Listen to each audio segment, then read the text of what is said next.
Ang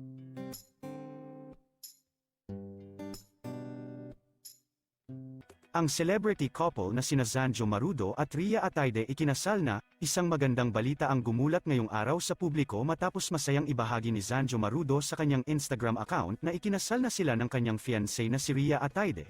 Sa kanyang Instagram post ay nagbahagi ito ng iilang wedding photos nila kalakip ang kanyang pagbati para sa kaarawan ng kanyang misis na si Rhea Atayde na ipinagdiwang din ang kanyang birthday. Tila tinapat nga ng dalawa na magpakasal sa mismong kaarawan ni Rhea Atayde dahil ayon mismo sa naging caption ni Zanjo Marudo ay nito pang Sabado March 23 sila ikinasal ng misis na si Rhea Atayde kasabay ng kaarawan nito.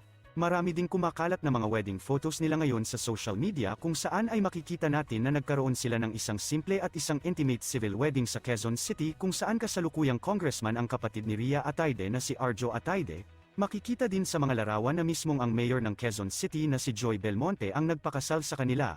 Bagamat simple lang kanilang kasal ay makikita natin sa mga larawan ang kilig at saya sa kanilang mga mukha.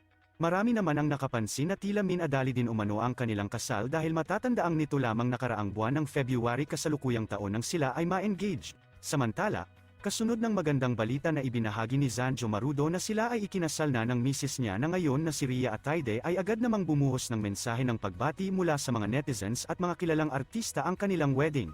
Iilan sa mga bumati sina Maine Mendoza, Vice Ganda, Kylin Alcantara, Angelica Panganiban at marami pang iba na kaibigan nila sa industriya.